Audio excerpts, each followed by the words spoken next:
c'est le plus grand guerrier de l'Égypte ancienne.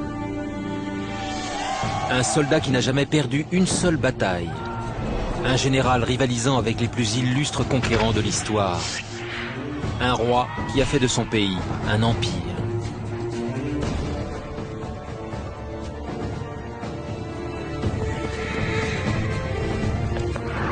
Grâce à de récentes découvertes et des travaux scientifiques, nous pouvons enfin percer les mystères de ce conquérant de génie et découvrir les vieux démons qui le faisaient avancer.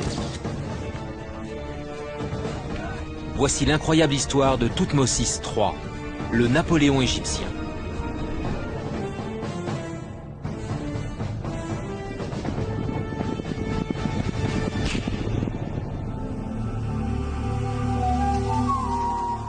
Thèbes, la capitale de l'Égypte ancienne. Il y a plus de 3000 ans. Nous sommes en 1458 avant Jésus-Christ. La reine Hatchepsout vient de mourir, après avoir fait régner la paix et la prospérité sur son pays pendant 20 ans. Mais ce n'est pas une reine comme les autres. C'est une reine qui a gouverné comme un roi. Certains Égyptiens pleurent sa mort. D'autres s'en réjouissent, objectant qu'elle exerçait un pouvoir beaucoup trop fort pour une femme. L'Égypte va payer chèrement la politique pacifique de Hatchepsout. À sa mort, le pays voit ses ennemis converger vers ses frontières. Les cités rebelles, les Syriens, les Cananéens, tous sont impatients d'éprouver le courage du nouveau souverain. Son beau-fils, Thoutmosis III, est sur le point de prendre le pouvoir. Il est pharaon depuis près de 20 ans, mais la reine Hatchepsout l'a gardé sous son joug pendant tout ce temps. À 20 ans, il peut enfin réaliser son rêve, celui d'un empire fort et impitoyable, à l'opposé des ambitions de sa belle-mère.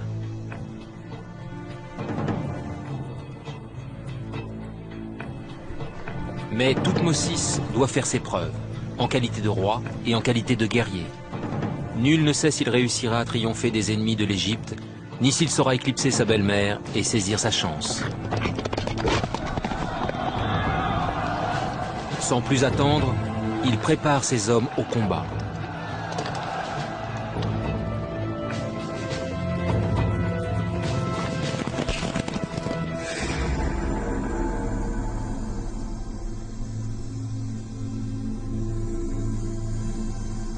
« 3500 ans plus tard, Thoutmosis repose dans une caisse en verre au musée du Caire. Un léger sourire accroche à son visage momifié. Le visage d'un guerrier et d'un bâtisseur d'empire hors du commun. C'est la momie de l'une des plus importantes figures de l'histoire. Cet homme était un guerrier. Encore aujourd'hui, les militaires étudient l'œuvre de cet homme. C'est pour ça que je tremble quand je le regarde. Je tremble à cause du pouvoir de cet homme. Il a fondé l'Empire égyptien.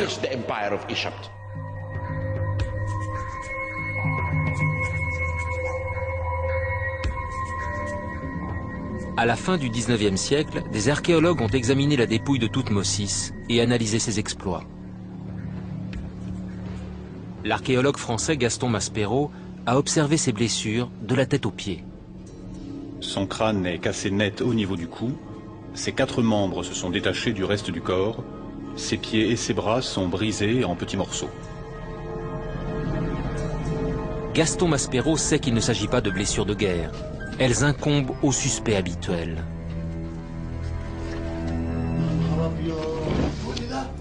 Les profanateurs de tombes.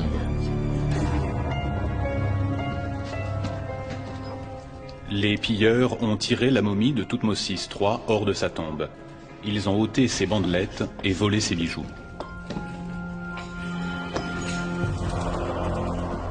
Peu de temps après leur découverte, les égyptologues ont surnommé Thoutmosis le Napoléon égyptien.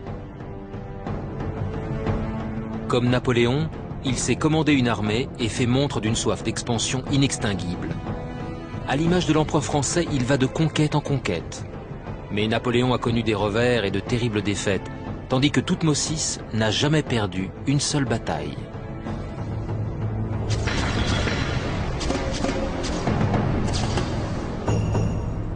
Mais cette momie souriante et fatiguée ne nous dit rien sur Thoutmôsis, ni sur les passions qui l'ont guidé. Sa tombe parle peut-être pour lui.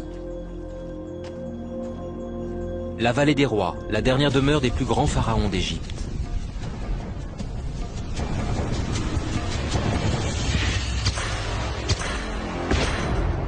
Ici, le docteur Yann Shaw, spécialiste des hiéroglyphes anciens, déchiffrera les murs et nous parlera de l'homme qui les a édifiés.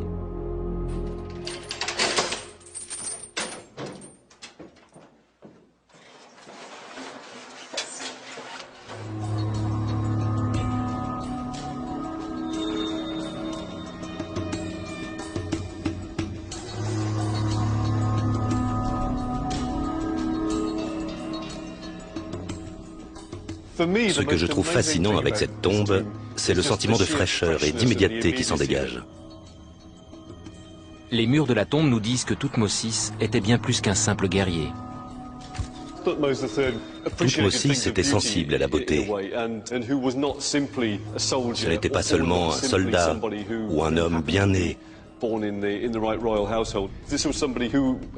Il a reçu une éducation qui lui a permis de transformer certains aspects de sa propre culture.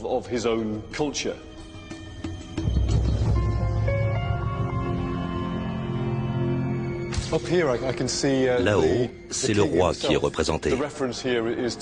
Ce dessin fait référence à la mort du roi et à sa transformation en une émanation du dieu soleil.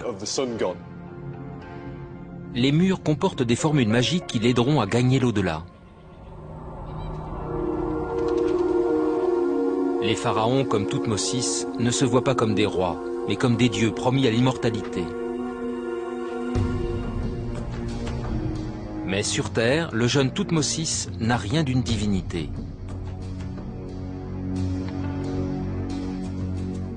Il naît dans un monde dominé par sa belle-mère. Hatshepsut est l'épouse favorite du pharaon, le père de Thoutmôsis. La mère naturelle de Thoutmôsis occupe une place secondaire dans le harem de son mari. À la différence de Hatshepsut, elle n'a pas de sang royal. Certains avancent même que du vivant du pharaon, la future reine était déjà trop influente.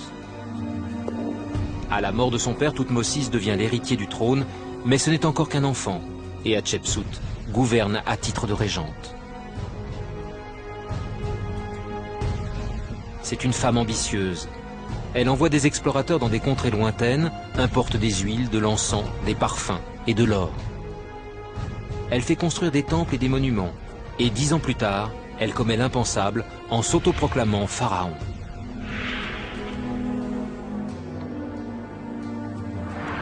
Aucune autre reine n'a fait une telle chose auparavant, et encore moins du vivant d'un héritier légitime. Elle s'habille comme un roi, porte des vêtements d'homme et la traditionnelle barbe postiche du pharaon. Elle est représentée comme un homme dans les sculptures et les reliefs. Pour une nation conservatrice comme l'Égypte, son comportement est un outrage. Sous son autorité, l'Égypte ne connaît pas de guerre pendant plus de 2 décennies, mais éviter la guerre a un prix. Les cités rebelles s'emparent de territoires égyptiens à la frontière nord du pays. Sa belle-mère exerçant une telle autorité, Thoutmôsis doit trouver un autre moyen d'exprimer son talent. Il se tourne vers l'art militaire. Il devient soldat et commandant, laissant derrière lui la politique et le confort de la cour.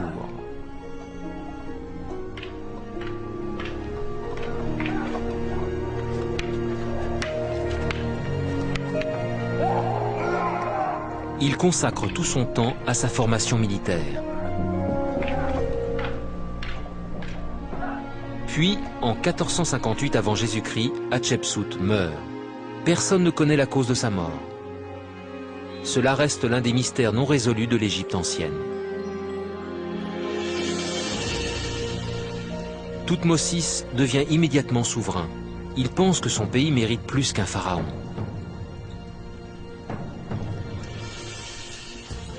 L'Égypte a besoin d'un commandant en chef prêt à risquer sa vie sur le front et à diriger les opérations pendant la bataille. Pour réprimer l'insurrection à la frontière nord, il déploie quelques 20 000 troupes en Palestine. C'est la première des 17 campagnes militaires qui vont asseoir son autorité dans la région. Il repousse les frontières de son empire, au nord jusqu'à la Syrie et au sud, le long du Nil, jusqu'à la Nubie.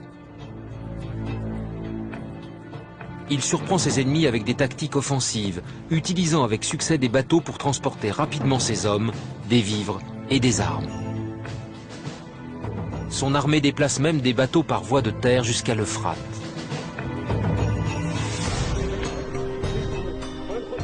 Mais la modernité du commandant Thoutmôsis ne s'arrête pas là. Le pharaon s'appuie également sur un réseau d'espions pour recueillir des informations. Mais les bateaux, les nouveaux moyens de transport et l'espionnage ne sont pas suffisants. Il a besoin d'armes performantes pour intimider l'ennemi. Et pour cela, il fait appel aux technologies les plus avancées de l'époque.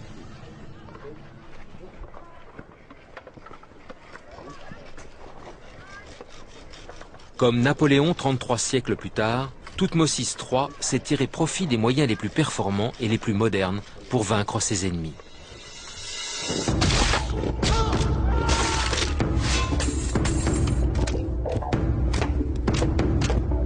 Quel genre d'armes utilise Thoutmôsis? Le docteur Thomas Ulytt, un archéologue de l'université de Durham, et Tom Richardson du musée des armes royales sont de grands spécialistes des armes anciennes. Ils sont venus en Égypte pour tester les armes du pharaon. Ça ressemble beaucoup à une course à l'armement. Dès qu'une amélioration est portée à une armure, on crée un autre genre d'arme plus efficace. L'arc et les flèches sont les principales pièces d'artillerie de l'époque. Il en existe 2 modèles de base et Thoutmôsis s'est fortement appuyé sur chacun d'entre eux. L'arc de base est formé d'une tige de bois effilée aux extrémités et tendue par une corde de boyau animal.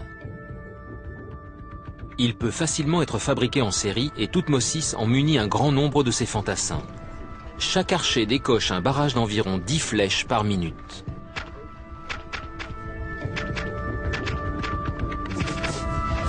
Cette pluie de flèches peut déchirer la chair et briser les os.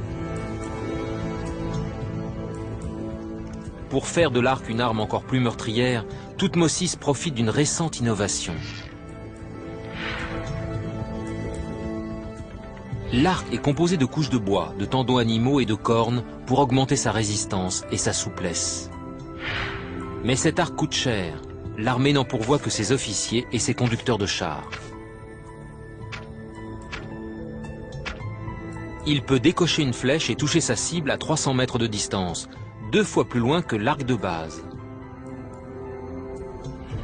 Avec ces 2 types d'arcs, Thoutmôsis peut attaquer ses adversaires à courte et à longue portée. 1000 archers transportant chacun 2 douzaines de flèches qu'ils décochent en moins de 2 minutes. 24 000 projectiles meurtriers. Leurs ennemis ne peuvent ni s'enfuir, ni se cacher.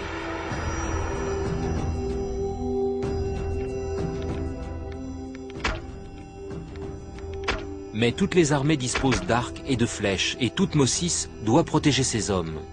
La solution, l'armure, les gilets pare-balles de l'époque, une invention si efficace qu'elle est encore utilisée de nos jours.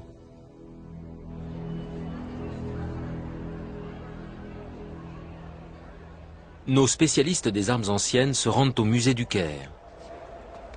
Leur mission, voir l'unique exemplaire d'armure datant de l'Égypte ancienne, afin d'en réaliser une réplique et de la tester sur le terrain. Cette armure appartenait à l'un des plus illustres pharaons de l'histoire, Toutankhamon, l'enfant roi.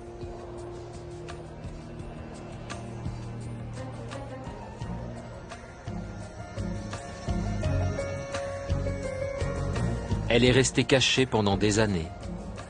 L'armure personnelle de Toutankhamon, une armure en cuir brut. Fantastique. C'est absolument incroyable. Je suis complètement stupéfait. Voilà le genre de moment que vous réserve un séjour au Caire. On vous ouvre un placard et vous découvrez un objet que personne n'a jamais vu et qui vous fait quasiment entrer en contact avec un individu mort il y a 3500 ans. C'est l'unique armure au monde datant de l'âge de bronze. Même les écailles sont en cuir brut. Oui. Si on l'éclairait par en dessous, on verrait qu'elles sont encore translucides. Oui, on le voit bien sur l'une des écailles. C'est une armure comme celle-ci qui protégeait les fantassins de Thoutmôsis.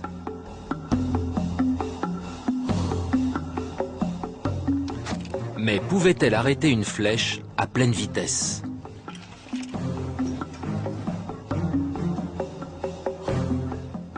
Pour le savoir, il faut la mettre à l'essai. Nos experts commencent par habiller leur mannequin d'une armure de base en cuir brut.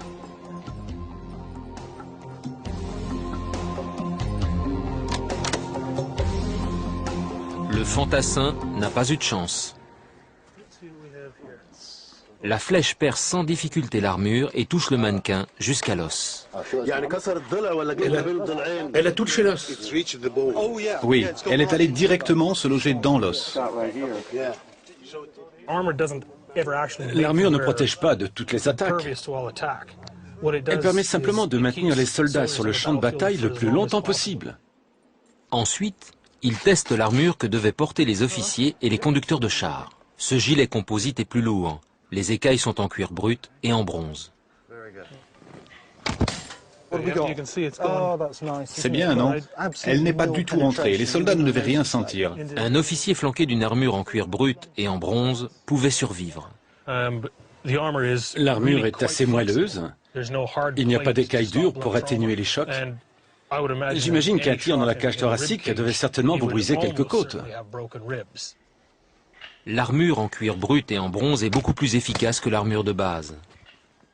Passons à présent à l'armure en bronze portée par les seuls généraux. La différence est-elle significative? Une armure en bronze, c'est lourd et ça fait du bruit.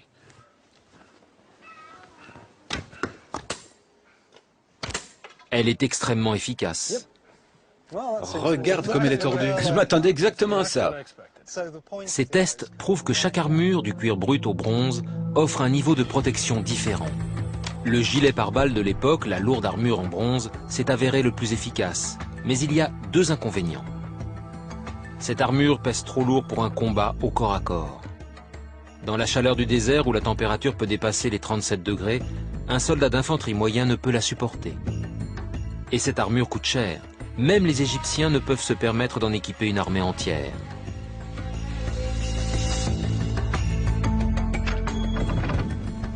Thoutmôsis le sait bien,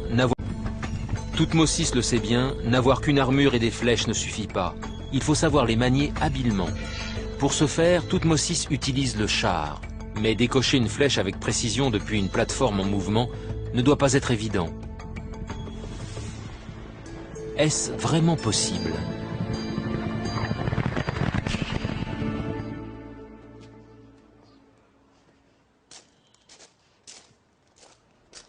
À l'époque de Thoutmôsis, une révolution dans l'art de la guerre bouleverse le Moyen-Orient. On ne peut pas imaginer les énormes changements qui se sont produits en Égypte à la fin de l'âge de bronze. L'arc composite et le char ont complètement transformé la façon de combattre des Égyptiens. Les progrès techniques permettent de construire des chars plus petits, plus légers et plus rapides. En utilisant 6 rayons au lieu de 4, ils deviennent plus résistants et plus faciles à manœuvrer. Mais en gagnant de la vitesse, les chars perdent en stabilité. Un archer peut-il toucher sa cible depuis cette plateforme lancée à pleine vitesse? Nous allons essayer de faire du tir à l'arc depuis un char pour voir jusqu'à quel point c'est difficile. Aucun d'entre nous deux n'est jamais monté là-dessus. On a joué à pile ou face et il a perdu. Alors, voyons voir ce qui se passe. Des roues en bois, pas d'amortisseur et un terrain accidenté. Sur les images, cela paraît facile, mais Tom arrivera-t-il à toucher sa cible, flèche après flèche? J'ai attaché des cordes en espérant avoir une meilleure stabilité. En ce temps-là, vous travailliez avec un conducteur de char que vous connaissiez depuis des années. Ce devait être plus facile de lui dire d'aller plus vite ou plus lentement, ou de lui expliquer que ça bougeait trop ou pas assez. Il devait instinctivement savoir où aller pour vous donner la meilleure chance de toucher votre cible. Mon Dieu. Pour réussir tout cela en plein cœur de la bataille, il fallait travailler main dans la main.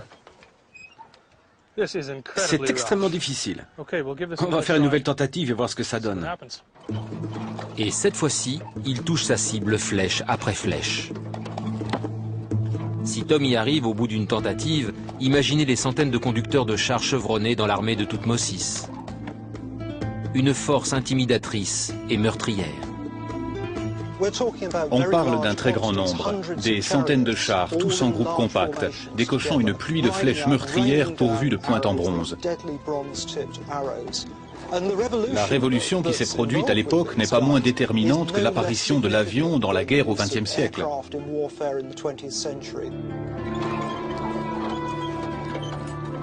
Malgré les chars, à l'époque de Thoutmôsis, la plupart des batailles sont des corps à corps.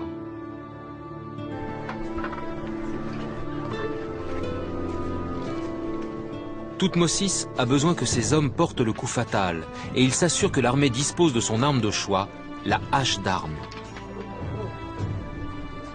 Une nouvelle forme de violent combat à la hache est en train de voir le jour.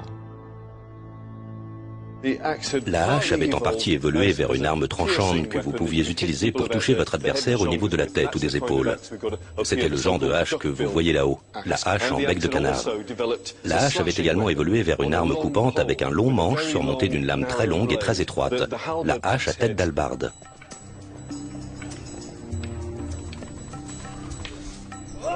Avec ces haches, les soldats d'infanterie peuvent mutiler leurs adversaires. Le long manche avec la lame semblable à une hallebarde était utilisé pour frapper la partie inférieure du corps, pour toucher la taille et les jambes de l'ennemi.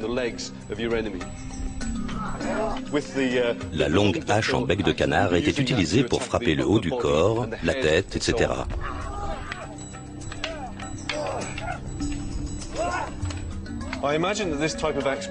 J'imagine que ce genre d'arme était surtout utilisé vers la fin du combat, quand les fantassins voulaient profiter des mutilations déjà infligées par les flèches. Ils devaient s'approcher de leur adversaire pour faire bon usage de ces armes. Ce ne sont pas des armes que vous pouviez lancer à votre adversaire. Les soldats voulaient pouvoir les garder et les utiliser tout au long de la bataille. La hache est meurtrière et la vue d'un millier d'entre elles doit être terrifiante. L'apparence des armes devait être importante pour les Égyptiens. Si vous vous retrouviez face à une armée compacte, avec le métal des armes qui scintille dans la lumière et les soldats qui avancent vers vous, ce devait être une vision très impressionnante. John Mainwaring est un spécialiste des armes anciennes en bronze. Avec ce type d'armes nécessitant de combattre corps à corps, il faut avoir confiance dans le reste du groupe. C'est une machine de guerre humaine où vous n'avez que des hommes et des armes. Pas de chars, plus de flèches. Il n'y a que vous et l'ennemi.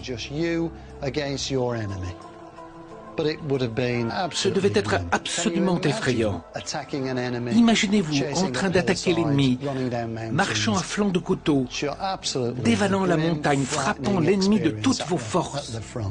Ce devait être une expérience vraiment terrifiante. C'est une lampe courte, vous devez vous approcher de votre ennemi. Vous le regardez dans les yeux avant de lui asséner le coup fatal.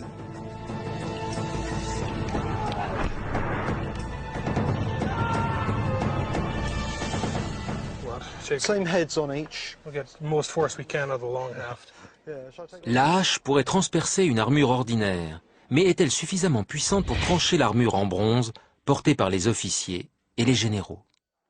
Thomas Ulytt et Tom Richardson installent un nouveau mannequin avec une armure en bronze. Cette fois-ci, ils vont le frapper avec une hache d'arme. D'une seule main, car vous avez le bouclier dans l'autre. C'est vrai. Les soldats d'infanterie avaient le bouclier dans une main et l'arme dans l'autre. Même s'il est tentant d'utiliser les deux mains pour avoir le plus de force possible, le premier coup doit être asséné d'une seule main. Alors...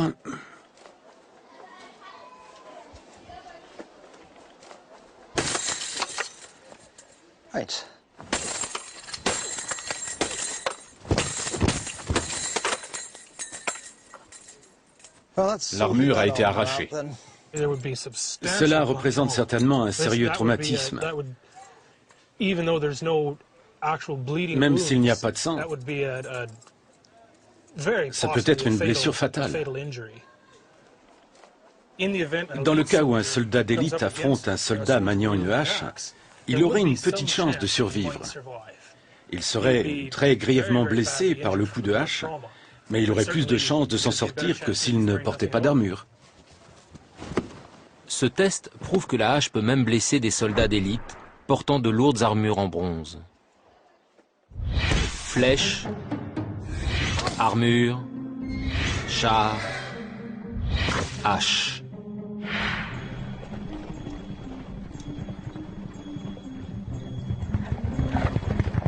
En 1458 avant Jésus-Christ, Thoutmôsis a besoin de toute sa force de frappe et de toute son habileté.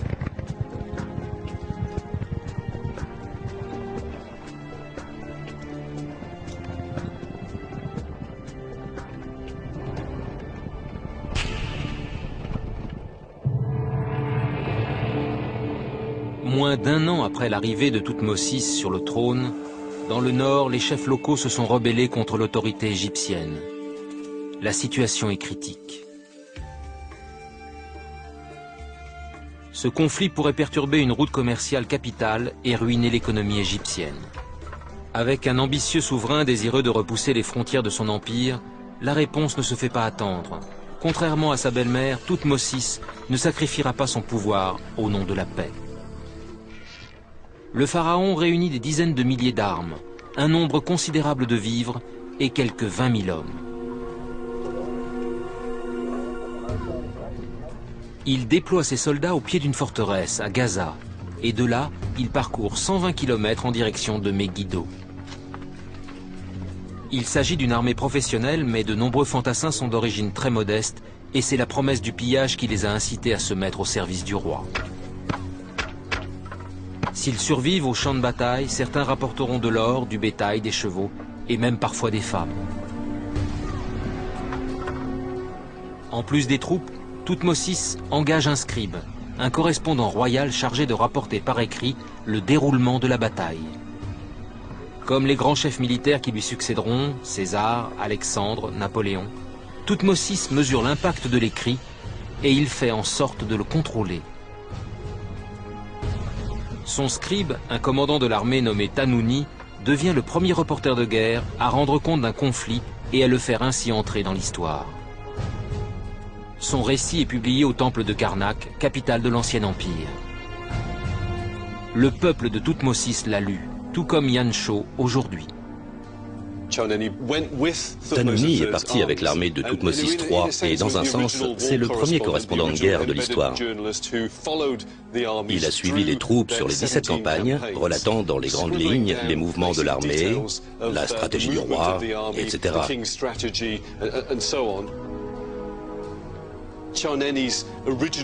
Le journal de Tanouni a servi de base à ses annales. C'est bien plus qu'une simple série d'inscriptions sur la pierre. C'est le récit laissé par un homme qui esquivait les flèches sur le front et qui, d'une certaine façon, était derrière le char du roi. Le scribe est à la fois reporter de guerre et propagandiste. Son récit décrit la plus illustre bataille de Thoutmôsis, un combat héroïque dans une ville du désert appelée Megiddo. La ville se trouve sur une route commerciale cruciale. C'est la porte d'entrée vers les richesses du Nord. Megiddo est une position si stratégique qu'elle sera le théâtre de combat pendant des siècles. Cette ville pourrait être aussi connue sous le nom d'Armageddon. Au bout d'un moment, ils ont compris que s'ils voulaient continuer à progresser, ils devaient s'attaquer à Megiddo. Dirigés par les Cananéens, les forces rebelles se mettent en position au pied de la ville fortifiée. Un flanc se dirige vers le nord, un autre vers le sud. L'armée égyptienne n'a pas engagé de combat avec un ennemi depuis plus de 20 ans. Une génération entière d'Égyptiens n'a encore jamais fait la guerre, mais Thoutmôsis ne peut pas se permettre d'attendre. Afin de réduire la distance avec les rebelles, il traverse le désert avec son armée à raison de 25 km par jour. Dans la ville de Yéma, près de Megiddo, Thoutmôsis tient un conseil de guerre avec tous ses généraux.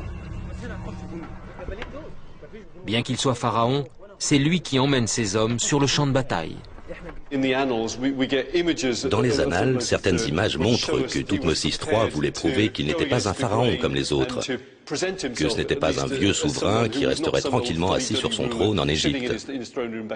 Il était sur le front et il prenait les décisions. Toutes ces inscriptions décrivent précisément ce qui s'est passé quand Thoutmôsis III a tenu ce conseil de guerre avec ses généraux. Ici, on peut avoir un bon aperçu de la teneur de la conversation avec les généraux. On voit les mots guerre et route. Là aussi, on parle d'une route.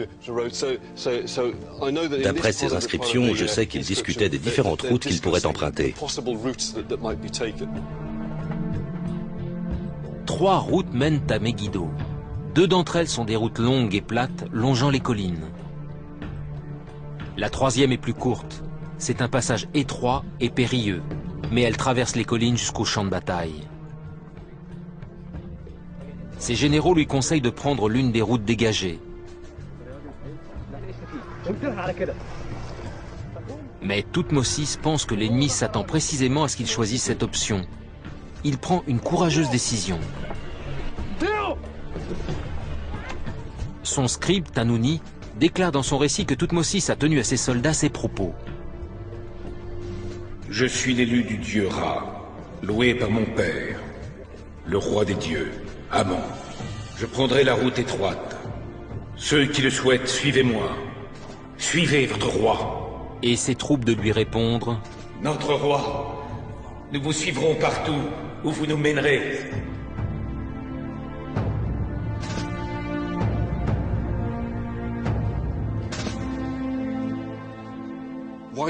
Pourquoi choisit-il cette route?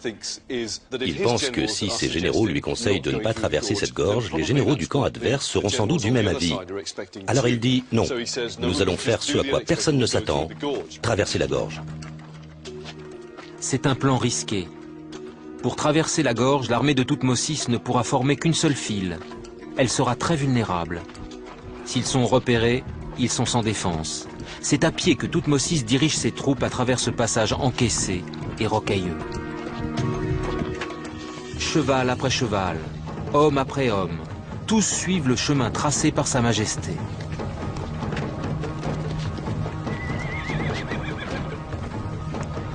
Thoutmôsis ordonne même à ses hommes d'emporter leurs chars avec eux.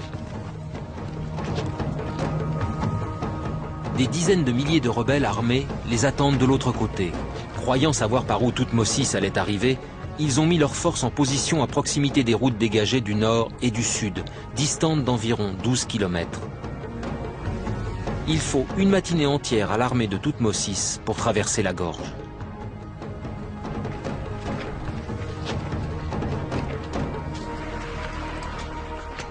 Quand ils en ressortent, ils ne sont plus qu'à 1,5 km de Megiddo.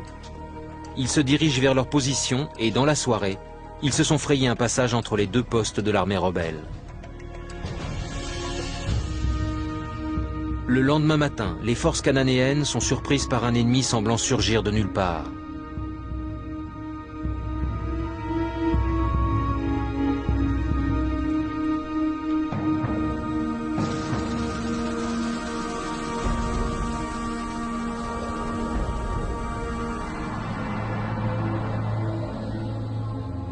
الوحوش أن يكسب.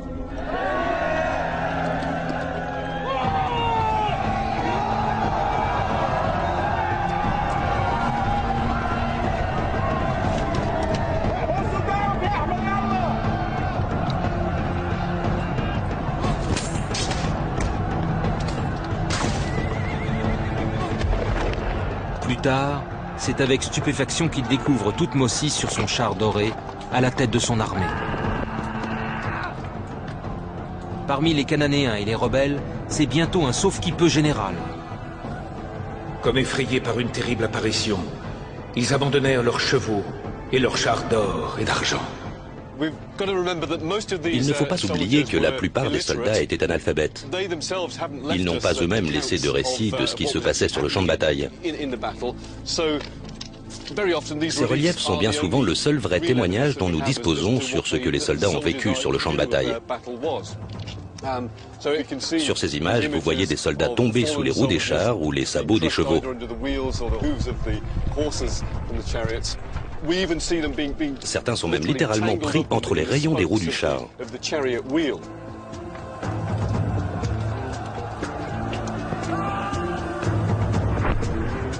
Mais la bataille ne fait que commencer. Au lieu de poursuivre l'ennemi battant en retraite, les soldats de Thoutmôsis s'arrêtent pour dépouiller les cadavres. Cela laisse le temps aux Cananéens de se regrouper à l'intérieur de la forteresse. Thoutmôsis est furieux. Il est contraint d'assiéger la ville.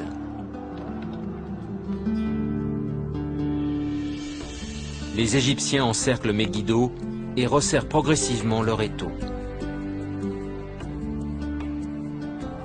La ville ne tombera qu'au bout de 7 mois. Les vainqueurs peuvent à présent piller les biens des habitants.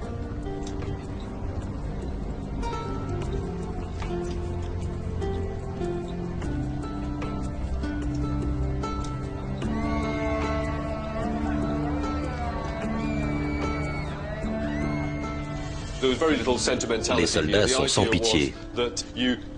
Il s'agissait de dépouiller les morts et les blessés de tout le matériel et de toutes les armes nécessaires pour la prochaine étape de la campagne.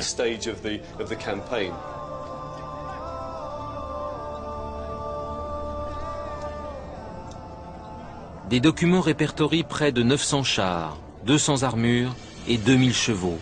Des milliers d'hommes ont été tués.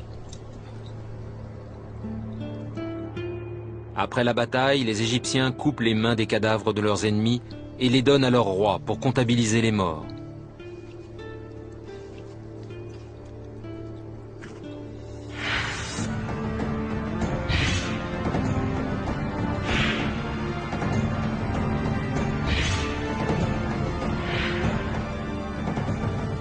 Ils n'ont que peu de respect pour les morts du camp adverse.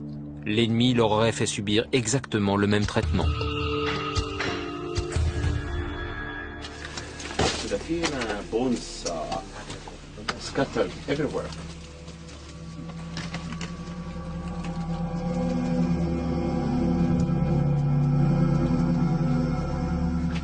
Dans cette caverne, le docteur Zahi Hawass nous explique ce qui est arrivé à un homme sur un champ de bataille égyptien plusieurs siècles avant l'époque de Thoutmôsis.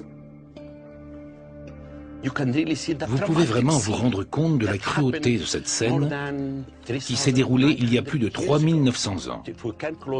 Si on ferme les yeux pour se représenter cette bataille, on peut imaginer ces 60 valeureux soldats.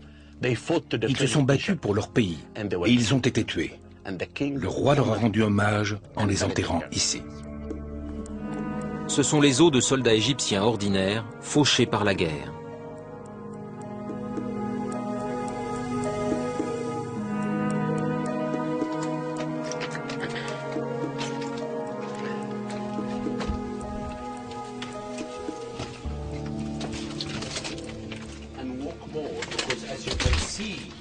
Comme vous le voyez, c'est là que sont enterrés la plupart des soldats.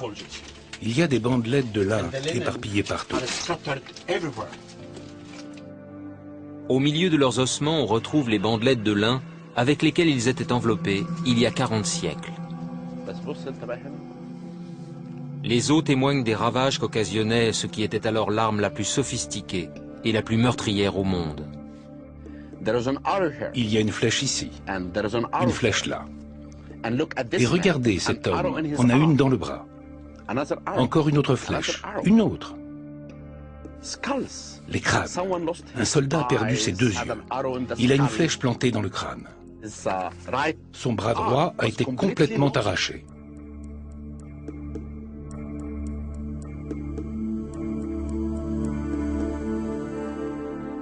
Ces ossements sont criants de vérité.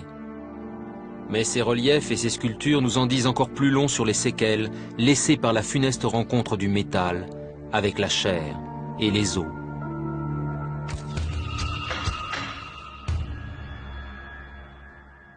Gonzalo Sanchez, neurochirurgien et colonel de l'armée pendant la guerre du Vietnam, étudie les reliefs et les compare avec des photos médicales modernes.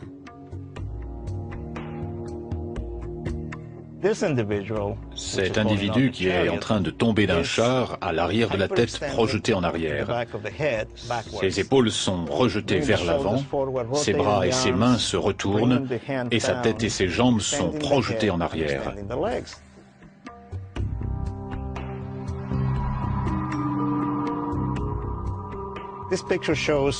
Cette photo nous montre un patient dont la tête a été projetée en arrière. Les épaules sont rejetées vers l'avant, les bras ont pivoté et les poings sont serrés. Ces dessins d'apparence rudimentaire sont des images très précises d'un point de vue anatomique.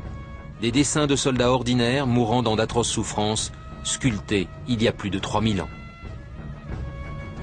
Si vous étiez touché au niveau du bras, vous aviez des chances de survivre. Mais si vous étiez touché au niveau de la boîte crânienne, de la cavité abdominale ou de la cage thoracique, vous risquiez de mourir. Car si une lésion traumatique des vaisseaux sanguins n'est pas mortelle, une infection peut l'être.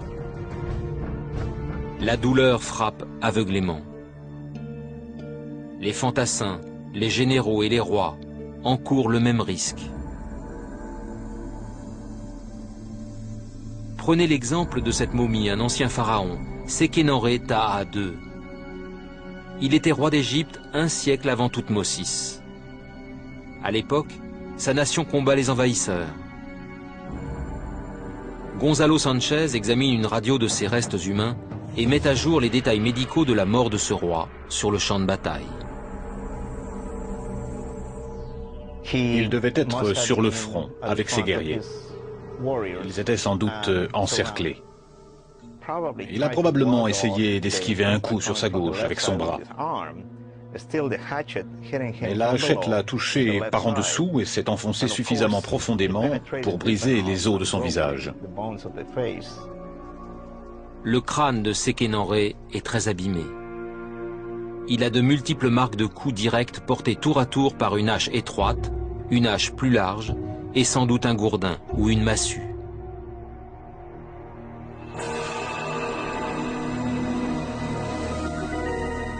Contrairement à Sékénenré, Toutmosis a survécu à 17 campagnes militaires sans une seule égratignure. Nous en savons beaucoup plus sur Toutmosis le guerrier, mais nous ne savons presque rien des raisons qui l'ont poussé à devenir le roi qu'il a été. La réponse se trouve peut-être dans la mort mystérieuse de sa belle-mère, la reine Hatshepsut.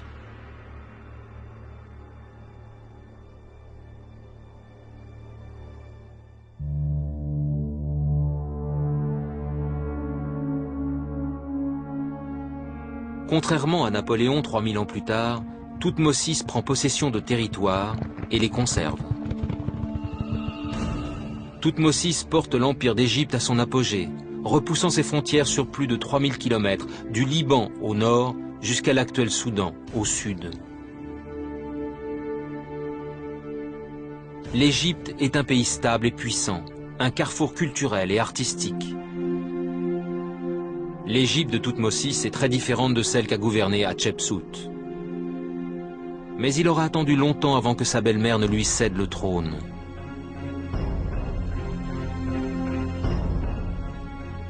De nos jours, certains archéologues avancent qu'il aurait orchestré son meurtre et dissimulé son corps. Quelqu'un a déplacé son corps de sa chambre funéraire. Aujourd'hui, nous sommes peut-être sur le point de le retrouver. Il y a une centaine d'années, dans la vallée des rois, des archéologues ont découvert 2 momies dans une petite tombe, non loin de la chambre funéraire de Hatshepsut. Les archéologues ont identifié l'une d'entre elles comme étant sa nourrice royale. Mais la deuxième reste un mystère.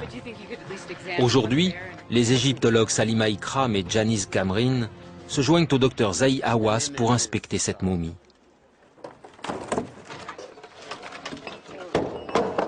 Zahi Hawass pense qu'il pourrait s'agir de la reine Hatshepsut.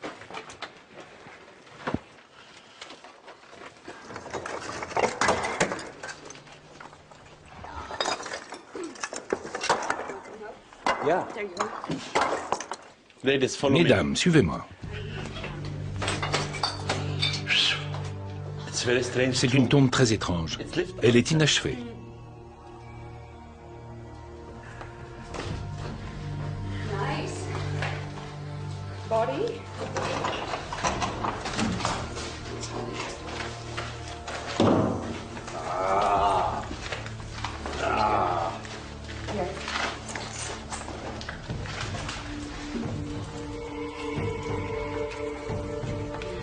Il commence par regarder si ses bras ont été pliés dans la position traditionnellement adoptée par une reine.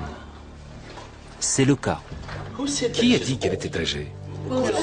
L'âge semble également correspondre. Elle devait avoir environ 45 ans. Son buste est très large. Oui, on le voit bien ici et là. Selon le docteur Hawass, elle ressemble à une reine. Quand j'ai ouvert le cercueil et que j'ai regardé son visage, je me suis dit qu'elle avait quelque chose de royal. Elle a le visage d'une reine. Quelle reine? Je n'en suis pas sûr à 100%, mais ça pourrait être la reine Hatshepsut. Mais Salima Ikram objecte qu'elle n'a sans doute pas été enterrée comme une femme. Je ne pense pas que ce soit Hatshepsut. Hatshepsut a passé toute sa vie à se comporter comme un roi. Et elle a certainement aussi été enterrée comme un roi. Mais si c'est elle, le nom de Hatshepsut est écrit dans le cercueil. Dans le cercueil? Oui. Il décide d'inspecter les autres objets présents dans la tombe. Tout semble normal à un détail près. Un masque mortuaire qu'il ne s'attendait pas à trouver ici, même dans la tombe d'une nourrice royale.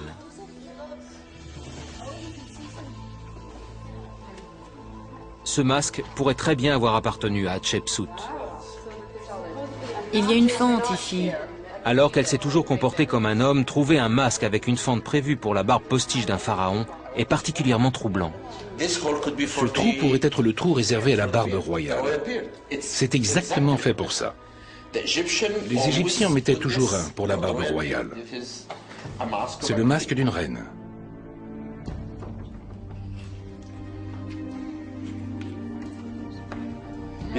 Et ce cercueil pourrait être la tombe de la momie de Hatshepsut. C'est incroyable. Cela ne suffit pas à prouver qu'il s'agit de la momie de Hatshepsut. Des analyses plus poussées doivent d'abord être effectuées. Mais cette discrète tombe pourrait être l'ultime demeure de l'un des plus fascinants souverains d'Égypte.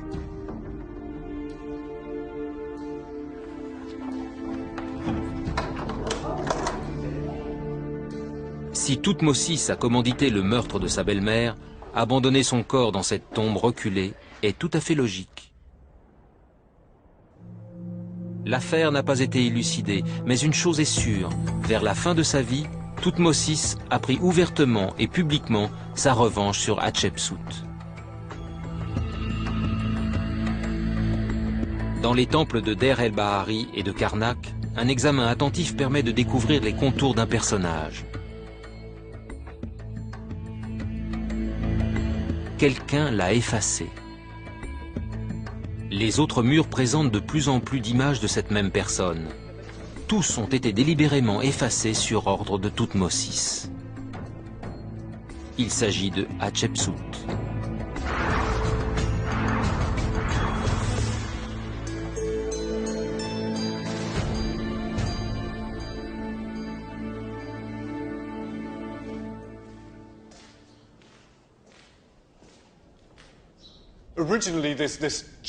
À l'origine, cette chambre était remplie de représentations de Hatshepsut et de Thoutmôsis III.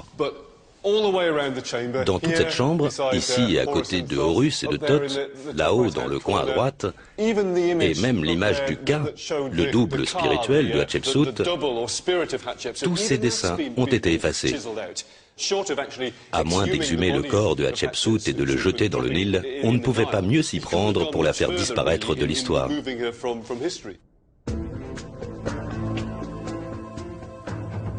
Des anciens documents égyptiens attestent que 30 ans après sa mort, Thoutmôsis a ordonné la destruction de toutes les représentations de sa belle-mère, les monuments, les dessins, les statues.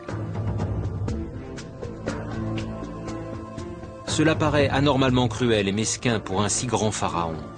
Mais pour les Égyptiens, les images avaient un pouvoir immense dans la vie et dans l'au-delà. En dégradant les dessins et les statues de Hatshepsut, on tentait maladroitement de la priver d'une place dans l'histoire. Mais pour Thoutmôsis, c'était aussi lui ôter toute chance de vie éternelle, toute chance d'immortalité.